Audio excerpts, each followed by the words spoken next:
이리 와보렴. 제스는 엄마를 따라 서재로 갔다. 탁자 위에 액자 없는 그림이 하나 세워져 있었다. 할아버지 작품인 것은 확실했지만 전에 봤던 어떤 그림과도 달랐고 아직 많은 부분이 미완성인 듯 했다. 혹시 이 그림 본 적 있니? 제스는 고개를 저었다. 처음 보는걸? 이런 걸 그리시는지도 몰랐어. 엄마는 제스를 가만히 쳐다봤다. 어젯밤에 그리셨단다. 무슨 소리야? 병원에서 돌아온 후 바로 침실로 모셔다 드렸는데 아마 우리가 모두 잠들 때까지 기다리셨던 모양이야. 밤중이야 다시 나오셔서 부시며 물감을 챙기셨겠지. 밤새 작업을 하신 것 같아.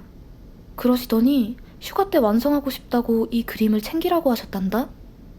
제스는 그림을 유심히 쳐다봤다. 확실히 달랐다.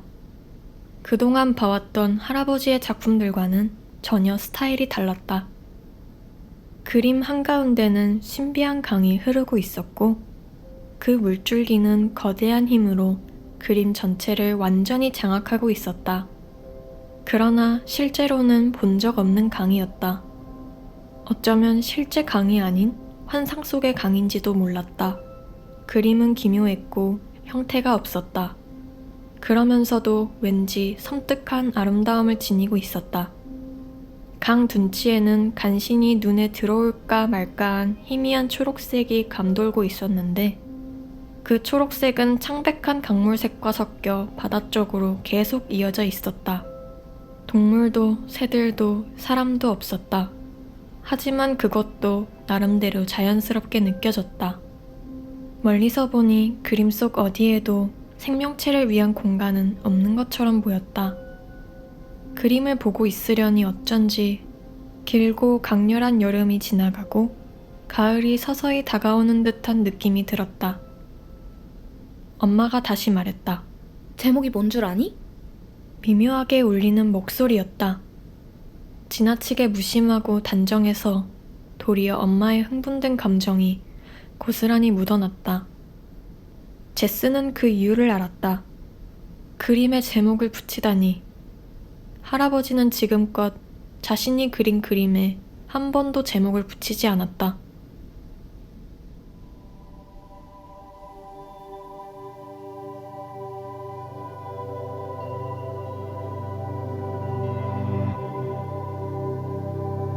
리버보이.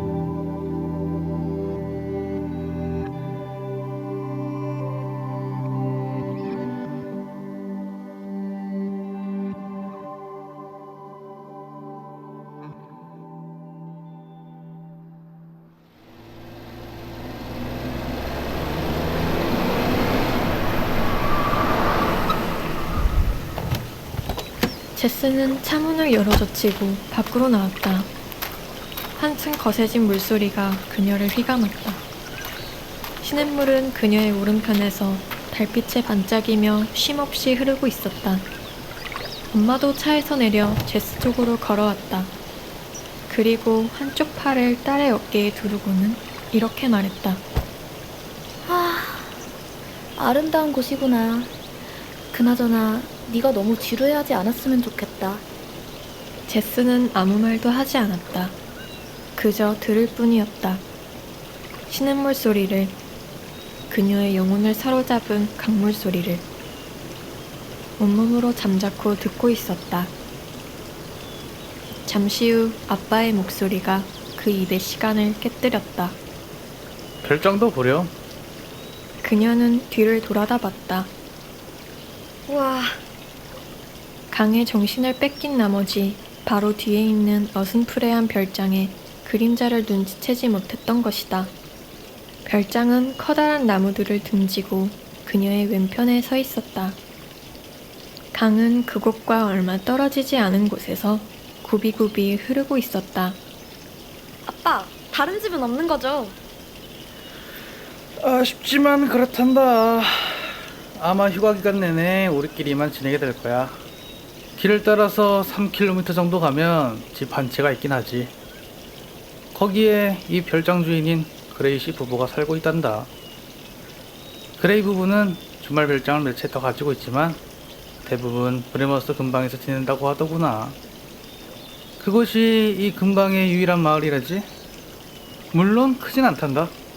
그 밖에 별다른 건 없어. 그냥 외딴 농장과 소규모 농지뿐이야. 그녀는 여전히 강물 소리에 귀를 기울이면서 천천히 주위를 둘러보았다. 괜찮아요. 우리끼리만 있을 수 있다는 게 기뻐. 다른 사람들은 원치 않았다. 그들 네 사람과 이 별장, 그거면 충분했다. 그런데 브레머스까지는 얼마나 멀죠? 똑바로 가면 40km쯤? 길을 따라가면 70km쯤 될 거야. 구불구불한 길을 따라 언덕을 넘어야 하니까 아마 계곡을 따라 내려가도 비슷할걸? 이 작은 강줄기는 브레모스에서 끝날 것 같은데. 거기서 끝나는 게 맞다.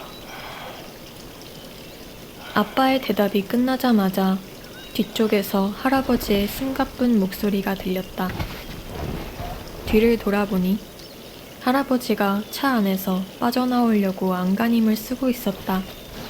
아빠가 급히 할아버지 쪽으로 뛰어갔다. 죄송해요 아버지. 저한테 기대세요. 할아버지는 부축을 받아 간신히 일어나서는 어둠 속에서 주위를 둘러봤다. 이렇게 세월이 흐른 뒤 다시 고향으로 돌아왔을 땐 무슨 생각이 날까? 할아버지는 지금 무슨 생각을 하고 계실까? 할아버지가 후 하고 공기를 깊게 들이마셨다.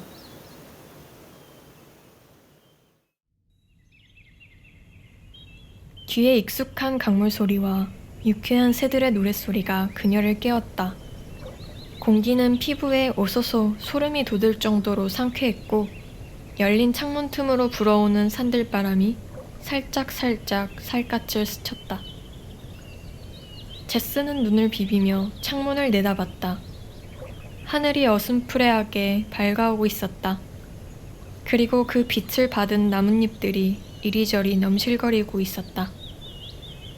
이른 시간인 것 같았지만 몇 시인지는 알 수 없었다. 그녀는 어젯밤 잠결에 떨어뜨린 손목시계를 더듬더듬 찾았다. 5시 30분. 많이 잔 것은 아니다. 그런데도 푹 잔 듯이 온몸이 가뿐했다. 강이 벌써 그녀를 부르고 있었다. 제스는 주저없이 자리를 박차고 나와 수영복으로 갈아입고서 살금살금 밖으로 나왔다.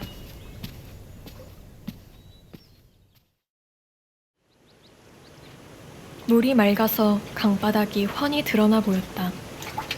그 속에서 바닥을 단단하게 딛고 균형을 잡느라 분주히 움직이고 있는 자신의 두 발이 보였다. 제스는 마침내 안심했다. 이 강은 안전하다. 두려워할 게 아무것도 없다. 이제 잠수를 해도 된다. 그렇다고 해도 너무 깊게 들어가지는 않았다. 잠깐 동안 머리를 담갔다가 곧바로 수면으로 올라왔을 뿐이다. 그리고 자신이 가장 좋아하는 자유형으로 다시 물살을 거슬러 오르기 시작했다. 물살. 그것은 그녀를 지배할 수 없었다. 그녀는 나무 터널까지 다시 헤엄쳐 갔다가 거기서 다시 한번 강의 힘에 몸을 맡긴 채 미끄러져 내려갔다. 이번에는 물살을 거슬러 오를 필요가 없었다. 그녀는 자신이 원하면 언제라도 이 강물을 거슬러 올라 자신이 제일 처음 발을 내디뎠던 곳으로 돌아갈 수 있다. 적어도 지금은 그랬다. 혹시 지금보다 물살이 거세지면 잽싸게 몸을 돌려 둔치로 올라오면 그만이다. 집까지 꼭 헤엄쳐 돌아갈 필요는 없었다.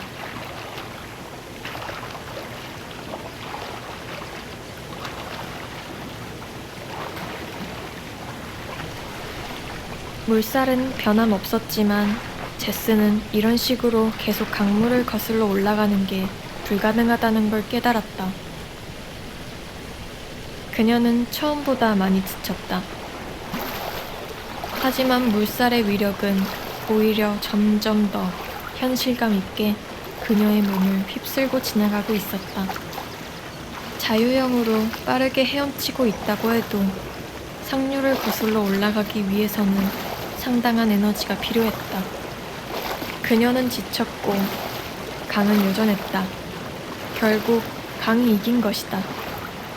그러나 약 100m만 가면 집으로 돌아가는 길이 나온다.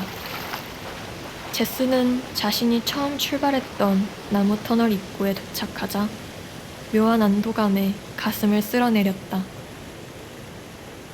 이제 정말 돌아갈 시간이다. 지금쯤 부모님은 일어나 계실 것이고 어쩌면 그녀를 걱정하고 있을지도 모른다. 만약 제스의 마음을 눈치챘다면 이미 강가에 나와 그녀를 기다리고 있을지도 모른다. 제스는 둔치를 기어 올랐다. 그곳에 별장으로 가는 길이 이어져 있었다. 그런데 갑자기 알 수 없는 시선이 느껴졌다. 제스의 몸이 한순간 뻣뻣해졌다. 이곳에 누군가가 있다. 나 아닌 다른 누군가가. 그런 느낌이 강하게 머릿속을 덮쳤다. 제스는 동작을 멈추고 강과 둔치 주변을 두리번거렸다. 누군가 지켜보고 있다. 그러나 그곳에는 아무것도 없었다.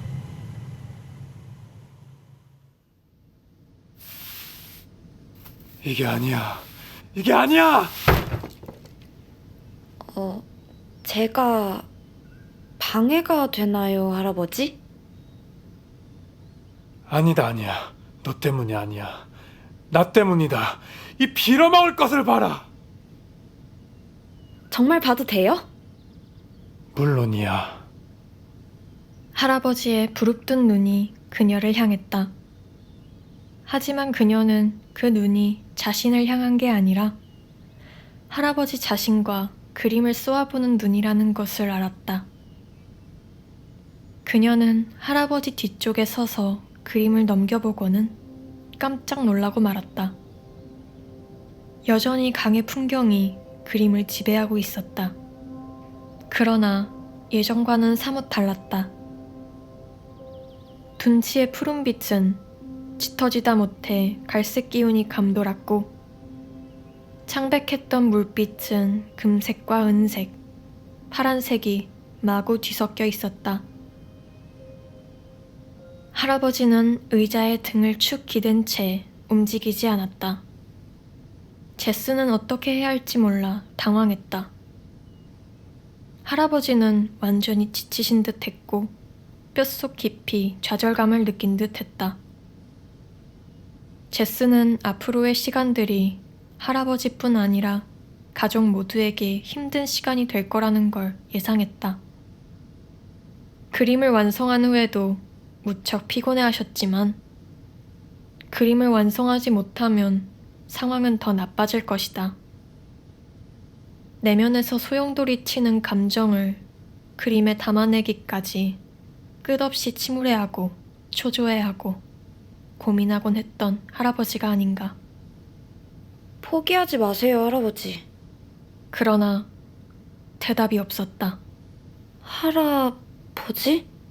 할아버지의 얼굴빛이 심상치 않았다.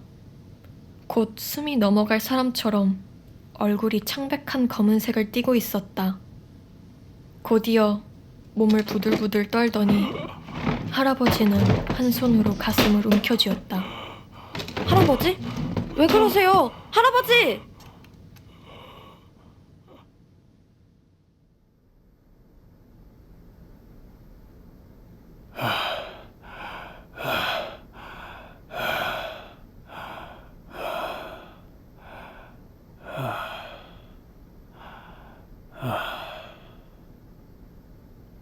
당장의 위험은 지나간 듯 했지만 안심할 수는 없었다. 일단 한시 바삐 부모님이 돌아오시기를 바라면서 제스는 화구를 챙기러 일어났다. 제스? 하나만 약속해다오. 그녀는 다시 할아버지 곁으로 가 침대에 걸터 앉았다. 뭐든지요. 아빠 엄마한테 오늘 있었던 일은 비밀로 해다오. 그건 안 돼요. 제스, 내 말 좀 들어보렴. 할아버지가 제스의 손을 잡고 그녀의 눈을 뚫어져라 쳐다보며 말했다. 난 살 날이 얼마 남지 않았다. 정말로 얼마 남지 않았어. 내 말이 무슨 뜻인지 알지? 그녀는 눈을 내리깔면서 고개를 끄덕였다. 하지만 난 그림을 완성하고 싶단다. 이곳에서 완성하고 싶어.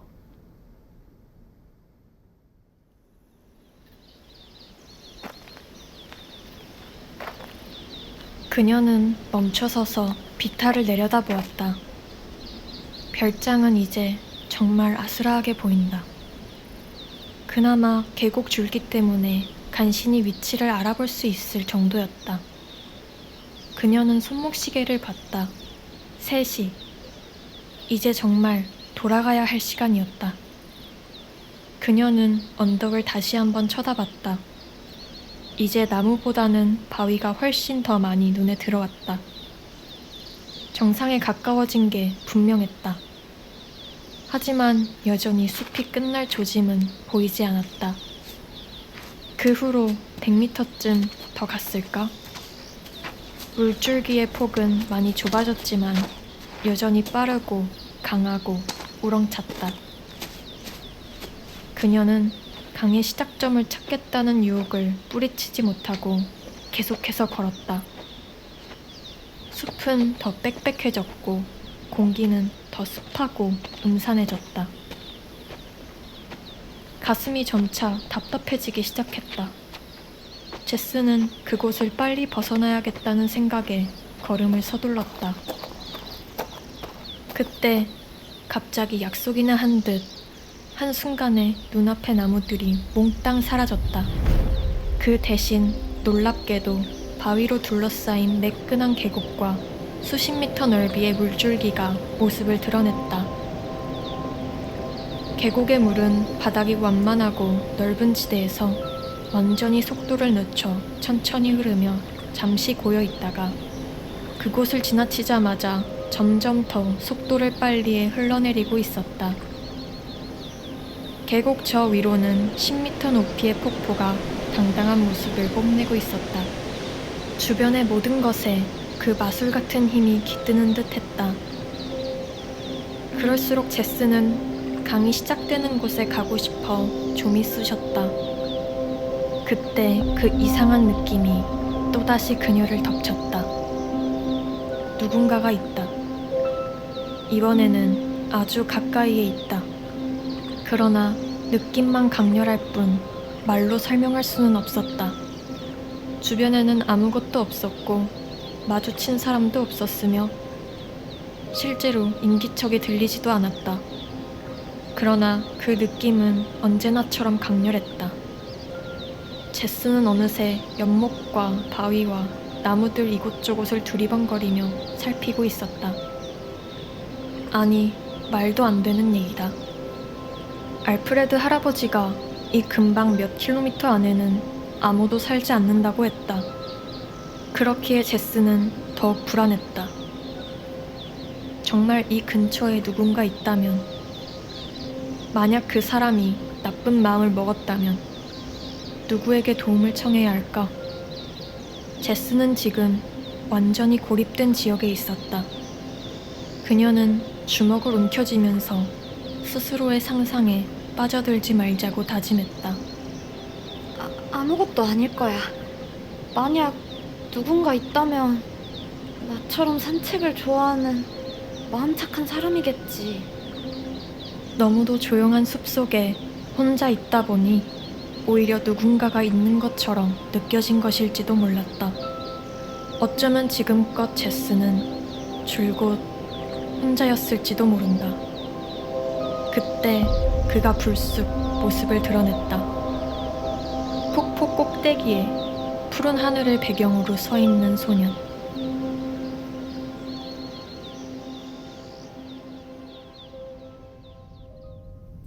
할아버지는 얼굴이 사색이 된 채 침대에 누워 있었다. 드디어 브레머스에서 의사 선생님이 도착한 것이다. 선생님의 이름은 페어웨더. 제스는 이 젊은 의사가 마음에 들었고 한눈에 믿음이 갔다. 하지만 할아버지는 언제나처럼 의사의 존재를 무시하고 그의 충고를 비아냥거릴 게 뻔했다.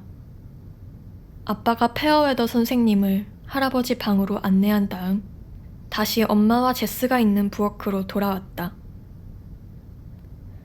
곧이어 의사 선생님도 부엌으로 들어왔다. 병세가 심각하시네요. 대체 여기서 뭘 하고 계시는 겁니까? 당장 병원으로 모셔야죠. 아버지께도 그렇게 말씀드렸나요? 물론 했죠.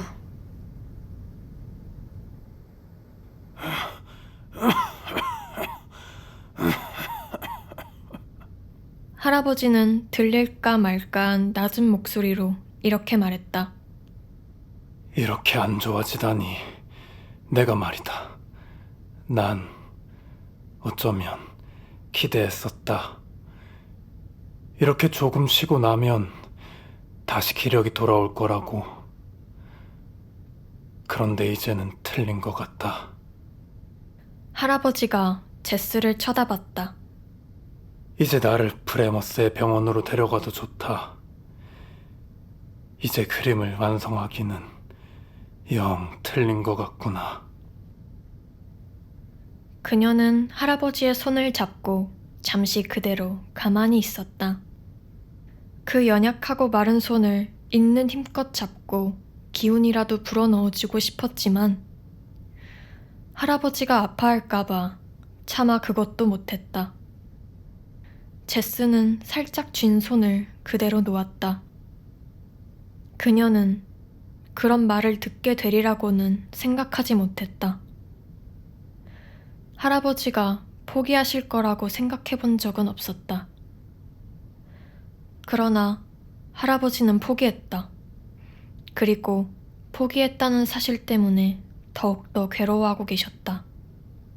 패배. 그것은 어떤 물리적인 고통보다도 할아버지를 더 괴롭히는 것이었다. 그림을 완성하지 못한 채 휠체어를 타고 병동으로 들어가 끊임없이 좌절하고 분개하다가 그렇게 세상을 떠나는 것. 그것은 제스 역시 한 번도 상상해 본 적 없는 결말이었다.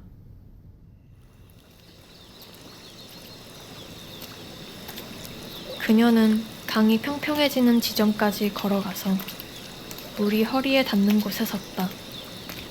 그곳에 서서 반짝거리는 강을 한없이 바라보았다. 수영하기 딱 좋은 날이었다. 따뜻하고 바람도 없고 게다가 오랜만에 느껴보는 물의 감촉은 꽤 신선했다. 마치 강 전체가 그녀를 간절히 원하는 것 같았다. 하지만 그녀에게 간절한 것은 눈물이었다. 그녀는 할아버지를 생각하며 그리고 촛불처럼 꺼져가는 할아버지의 삶과 꿈을 생각하며 강에 서서 흐느꼈다. 그때였다. 그녀의 등 뒤에서 조용한 목소리가 이렇게 물었다. 왜 울고 있니? 그 소년이었다. 검은 머리가 인상적인 그 소년. 그도 역시 물속에 서 있었다. 제스와 똑같이 강 한가운데 서서 그녀를 지켜보고 있었다. 그녀는 너무 놀란 나머지 숨을 깊게 들이마셨다. 제스는 소년이 다가오는 소리를 미처 듣지 못했다. 그녀가 서 있는 곳의 물소리가 워낙 큰 데다 밀려드는 슬픔에 너무 압도돼 다른 것은 아무것도 느낄 수 없는 상태였다. 그런데 이런 순간에 내게 다가오다니. 이 준비 없는 만남에 그녀는 왈칵 당혹감이 솟았다. 그러나 그는 여전히 조용히 서 있을 뿐이었다. 그녀뿐 아니라 이 강 주변의 모든 것을 다 이해한다는 듯한 표정이었다.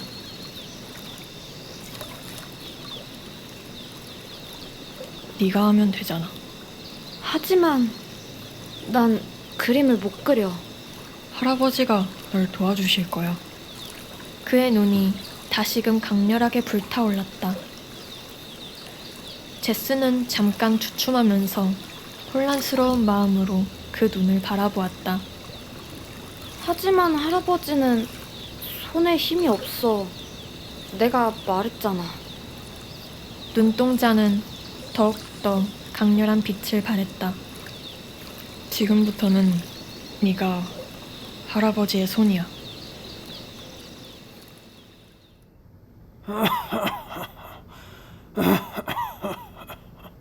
앉으시는 걸 도와드릴게요.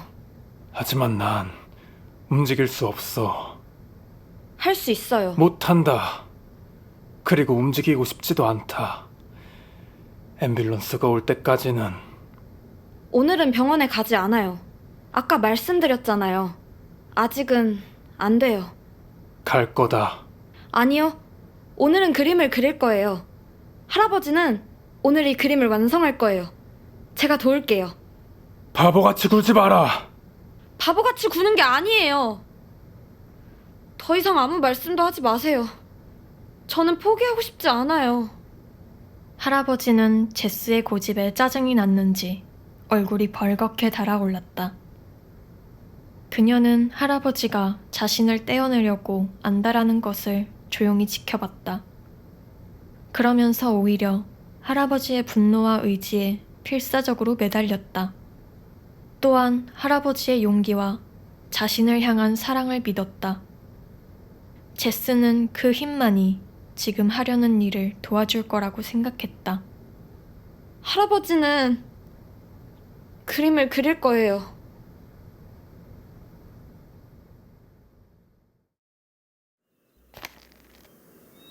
너무 세게 쥐지는 마. 안 그러면 붓을 돌릴 수 없으니까. 그래, 됐어. 이제 그려보자. 그래. 그러나 곧 할아버지는 얼굴을 찡그렸다. 팔을 좀 더 들어올리려 하는 게 느껴졌다. 잘 안 되는구나. 이 망할 붓을 제대로 들지 못하겠다. 제가 해드릴게요, 할아버지. 그녀는 오른손으로 할아버지가 붓을 들 수 있도록 손가락을 감아쥐고 다른 한 손은 할아버지 팔꿈치 밑에 받친 채 부드럽게 팔을 들어 올렸다. 아프세요? 조금. 하지만 참을만 하구나. 할아버지가 그림을 다시 응시했다. 어떻게 해볼 수도 있을 것 같은데. 할아버지는 물에 빠진 사람이 지푸라기에 매달리듯 필사적으로 두 눈을 그림에 고정시킨 채 몸을 앞으로 뻗었다. 제스는 그 필사적인 의지를 통해 할아버지에게 아직 에너지가 남아있음을 느꼈다. 그때 붓이 드디어 최초의 점을 찍었다.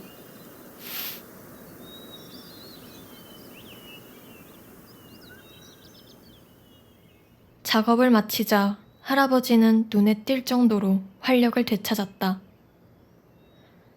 별장에 도착할 때쯤 할아버지는 한껏 들떠 있었다. 아빠 엄마에게 그림을 완성했다고 말하는 할아버지 목소리에는 자긍심이 배어 있었다. 실제로 할아버지는 기분이 더 좋아졌고 기운이 솟는 것 같다고 말하기도 했다. 하지만 제스는 그것이 일시적이라는 것을 알았다. 그렇다 해도 할아버지는 너무 지쳐 있어서 지금 당장은 좀 더 주무셔야 했다. 병원에 가는 문제는 내일 아침 결정해야 할 것이었다. 중요한 것은 누가 뭐라 하건 할아버지가 완성된 그림을 만족스럽게 생각하신다는 것이었다. 왜 이 그림의 제목이 리버보이일까요? 그림 속에 소년이 없잖아요. 제스는 창문을 통해 강물을 바라봤다. 저기 어디선가 자신을 기다리는 또 다른 사람이 있다. 또 다른 리버보이가 자신을 기다리고 있다. 와줘서 고마워. 그녀는 얼굴이 화끈 달아오르는 것을 느꼈다. 소녀는 다시 한번 해맑게 웃더니 고갯짓으로 그녀 뒤쪽을 가리켰다. 한번 봐. 그녀는 자신이 올라온 곳으로 다시 고개를 돌렸다. 그곳에는 방금 전 힘겹게 올라온 폭포의 정상이 있었고 그 너머 서쪽으로 구불구불 나 있는 계곡과 바다를 향해 굽이쳐 흘러가는 강이 선명한 아침 햇살에 반짝반짝 빛나고 있었다. 그리고 그 뒤로 바다가 있었다. 그 모습을 보는 순간 제스의 가슴은 소리 없이 뛰었다. 바다는 마치 하늘에 둥실 떠있는 짙푸른색 구름처럼 보였다. 그녀는 발 아래 물을 내려다보았다. 이 조그만 개울이 저 먼 곳에 있는 저 거대한 바다와 연결돼 있다는 사실이 믿기 힘들었다. 그녀는 소년 시절 여기에 서 있었을 할아버지를 다시 한번 상상했다. 틀림없이 지금의 그녀처럼 넋을 잃고 바다를 바라보고 있었을 할아버지의 모습을. 그 아득한 옛날에 오직 하늘과 바람을 벗삼아 이곳에 서서 할아버지는 무슨 생각을 했을까? 어린 예술가의 눈에는 이 모든 것들이 어떻게 보였을까? 그녀는 눈을 바다에서 떼지 못한 채 소년 옆에 앉았다. 저렇게 멀리까지 보일 줄은 몰랐는데 이건 마치 그녀는 마치 성스러운 장소에 있는 사람처럼 소리 죽여 속삭이고 있었다. 사람의 일생을 보는 것 같지? 일생이라고? 그녀는 그의 말이 무슨 뜻인지 알면서도 고개를 돌려 다시 소년을 바라보았다. 강의 일생일 수도 있고. 그의 눈은 수평선에 고정되어 있었다. 강은 여기에서 태어나서 자신에게 주어진 거리만큼 흘러가지. 때로는 빠르게, 때로는 느리게, 때로는 곧게, 때로는 구불구불 돌아서, 때로는 조용하게, 때로는 격렬하게 바다에 닿을 때까지 계속해서 흐르는 거야. 난 이 모든 것에서 안식을 찾아. 어떻게? 강물은 알고 있어. 흘러가는 도중에 무슨 일이 생기든 어떤 것을 만나든 간에 결국엔 아름다운 바다에 닿을 것임을 알고 있니? 결말은 늘 아름답다는 것만 기억하면 돼. 하지만 죽음은 아름답지 않아. 그녀는 할아버지를 생각하며 말했다. 아름답지 않은 건 죽음이 아니라 죽어가는 과정이겠지. 그가 여전히 바다를 바라보며 말했다. 삶이 항상 아름다운 건 아니야. 강은 바다로 가는 중에 많은 일을 겪어. 돌무리에 채이고 강한 햇살을 만나 도중에 잠깐 마르기도 하고. 하지만 스스로 멈추는 법은 없어. 어쨌든 계속 흘러가는 거야. 그래야만 하니까. 그리고 바다에 도달하면 다시 새로운 모습으로 태어날 준비를 하지. 그들에겐 끝이 시작이야. 난 그 모습을 볼 때 마음이 편안해지는 것을 느껴. 그녀는 그가 말하려는 게 무엇인지 정확히 알 수 없었지만 아무 말도 하지 않았다. 그는 한동안 조용히 있더니 다시 입을 열었다. 오늘 이곳을 떠날 거야. 그녀가 그를 보았다. 떠나? 왜? 이제 강을 보내야 할 시간이야. 강을 보낸다고? 그가 고개를 끄덕였다. 이제 강을 보내줘야 해. 마냥 붙들고 있을 순 없어.